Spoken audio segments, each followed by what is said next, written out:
YCP నేతలు చేస్తున్న ఆరోపణలకు ప్రజలే బుద్ధి చెబుతారని చిత్తూరు పార్లమెంట్ టీడీపీ అభ్యర్థి దగ్గుమల్ల ప్రసాదరావు తెలిపారు. నాన్ లోకల్ అభ్యర్థులు వైసీపీలో ఎక్కువ ఉన్నారా, టీడీపీలో ఉన్నారా లెక్క పెట్టుకోవాలని ప్రసాదరావు సవాల్ విసిరారు. తనపై తప్పుడు ఆరోపణలు చేయడం కేవలం గుర్తింపు కోసమే అంటున్న దగ్గుమల్ల ప్రసాదరావుపై మా ప్రతినిధి Manohar Reddy face to face.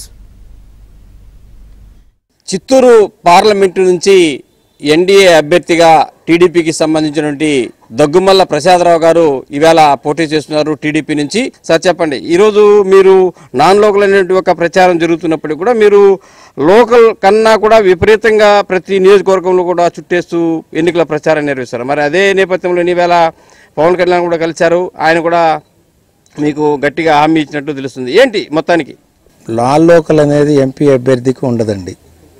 మనం గతంలో చరిత్రలో చూసాం. మన నాయకులు పోయి నార్త్లో జయప్రద గారు యూపీలో గెలిచారు. మన గొప్ప నాయకుడు పివి నరసింహారావు గారు వెళ్ళి రామ్టెక్ నుంచి గెలిచి పీఎం అయిన సందర్భాలు మనకు ఉన్నాయి. ఎంపీకి లోకల్ నాన్ లోకల్ ఉండదండి, ఎక్కడైనా కంటెస్ట్ చేసుకోవచ్చు. అయితే నాన్ లోకల్ ప్రచారం చేసిన వాళ్ళకి మరి ముఖ్యంగా రెడ్డిప్ప గారు తర్వాత వైసీపీ పార్టీ వాళ్ళు చేస్తున్నారు. వాళ్ళే చాలా తప్పు చేస్తున్నారు. వాళ్ళ దగ్గరే అందరు నాన్ లోకల్ ఉన్నారు. ప్రతి బాపట్ల, తర్వాత నరసరావుపేట, తర్వాత ఒంగోలు, మీ అందరికీ తెలుసు. చెవిరెడ్డి భాస్కర్ రెడ్డి గారు ఒంగోలులో ఉన్నారు. అనిల్ కుమార్ యాదవ్ గారు నెల్లూరు నుంచి నరసరావుపేటలో ఉన్నారు. మా నందిగామ సురేష్ గుంటూరు నుంచి బాపట్లలో ఉన్నారు. ఇట్లా అసెంబ్లీ కూడా చాలా వాళ్ళ దగ్గరే ఉన్న నాన్ లోకలు. కాబట్టి అసలు నాన్ లోకల్ అనే సమస్య రాదు. వచ్చినా కూడా వాళ్ళదే తప్పు, విమర్శ చేయకూడదు దీనికి. ఎందుకంటే వాళ్ళు అదే దీనిలో ఉన్నారు కాబట్టి. సో అయినా కూడా ఇక్కడైతే ప్రజలు ఎక్కడా నాన్ లోకల్గా ట్రీట్ చేయలేదు. నేను రాగానే స్థానికుని కంటే ఎక్కువ ఓన్ చేసుకున్నారు. వాళ్ళకి ముఖ్యంగా కావాల్సింది తెలుగుదేశం పార్టీ అభ్యర్థి దగ్గుమల్ల ప్రసాదరావు కాదు. ఏ వ్యక్తినైనా తెలుగుదేశం పార్టీ అభ్యర్థిని ఇక్కడ పెడితే ఇక్కడ తెలుగుదేశం పార్టీ లీడర్సు, క్యాడరు చాలా బాగున్నారు. వాళ్ళది అనుకున్నది ఒకటే, తెలుగుదేశం పార్టీ అధినేత మాకు పంపించాడు కాబట్టి మేము ఇక్కడ మీకు పనిచేసి మిమ్మల్ని గెలిపించే బాధ్యత మాది అని అంటున్నారు. కాబట్టి ఈ స్థానికత ఇష్యూ ఇక రాదండి. అలాగే పవన్ కళ్యాణ్ గారిని పొద్దున కలిశాను నేను.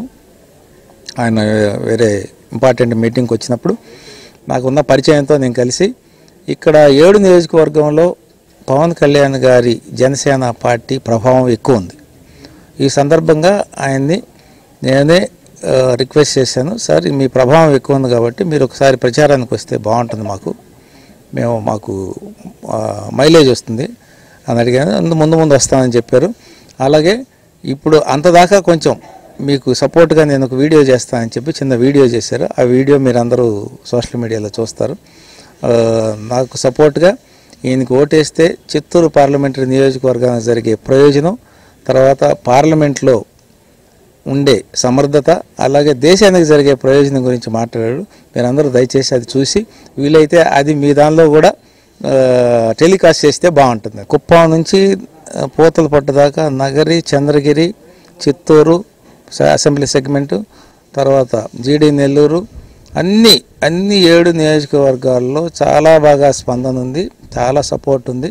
ఈ 7 అసెంబ్లీ నియోజకవర్గాల్లో కూడా ఆయన ప్రభావం ఎక్కువగా ఉంది కాబట్టి ఆయన ప్రచారానికి వస్తే ఇక్కడ మైలేజ్ తనకు బాగా పెరుగుతున్న ఒక అభ్యర్థన నేపథ్యంలో త్వరలోనే ఆయన కూడా ప్రచారానికి వస్తున్నట్లు ఆయనకు హామీ ఇచ్చినట్టు కూడా మనకు ఇక్కడ ప్రసాదరావు గారు చెప్తున్నటువంటి పరిస్థితిని బట్టి చూస్తే స్పష్టమవుతుంది. వీడియో జర్నలిస్ట్ మహేష్తో కలిసి మనోహర్ రెడ్డి, ఏబిఎన్ ఆంధ్రజ్యోతి.